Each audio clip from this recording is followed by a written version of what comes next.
was hungry to find a place where I could be in control of something, that I'd be able to empower myself and really figure out what was going on with me, and to reflect and to create something that's undeniably powerful.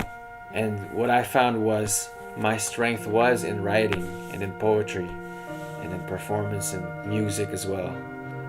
And I just couldn't deny how that felt. And so what really helped me understand things was to be reflective.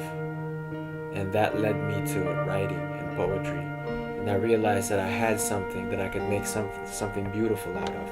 And so I needed this writing. And I kept it to myself. And I wrote the things that I've always wanted to say. And then I realized that there were a lot of people like me who needed to understand their own identity, and who also went through the same things. But now they're adults, and they saw what I was doing, and they showed me that I'm actually shaping up to be a leader myself. So they took me in. I was a part of different community organizations. Teachers, artists, organizers saw something in me, and that inspired me to keep going. What goes hand in hand with my art is my relationship to the community and organizing, and to learn from people like they do from me. And it's a continuous thing. It's a relationship of sharing and receiving. And that's something that enhances my poetry and my writing. And that reminds me that I'm a part of something bigger. That it gives me a lot of honor to do what I'm doing. And it inspires me to create something that's bigger than myself.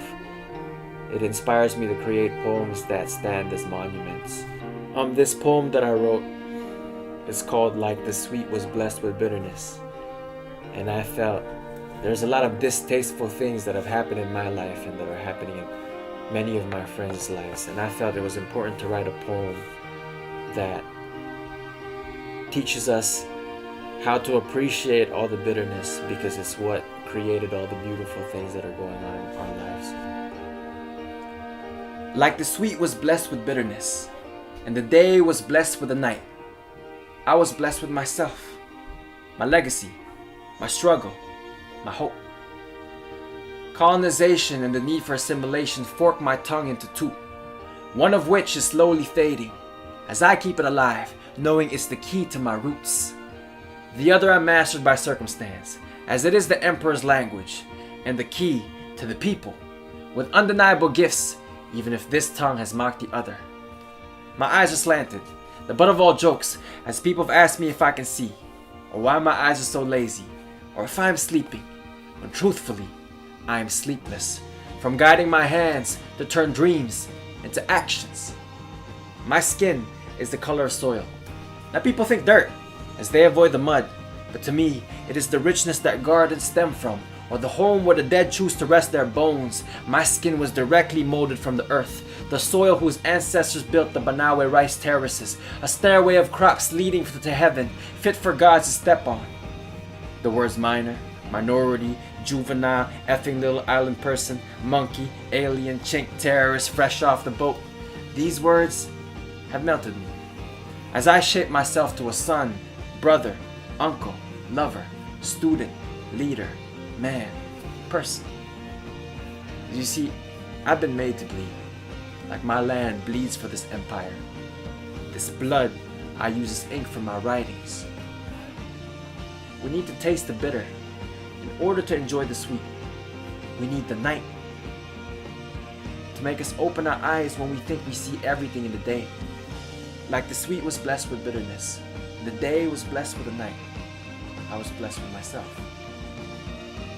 I come from a long tradition of poets, of writers and musicians, and I feel that we're all connected by spirit, and this is something bigger than me, and that I want to keep writing, making mistakes, and being reborn and creating something different, and continuously changing. It's important for these transformations to happen and to open up a space as well for other folks to transform through this writing. And I found fulfillment in this kind of work. And I feel if I'm not doing something that fulfills me, then that's not something that I should be doing. And this is what fulfills me: the arts, the community. My name is JT, John TODORO, Jabatheo of the Boondock Squad, California Poets in the Schools, and active leadership to advance the youth. Feel free to check me out on Twitter, Instagram, and Facebook at Jabatheo, Jabbetheo. Peace.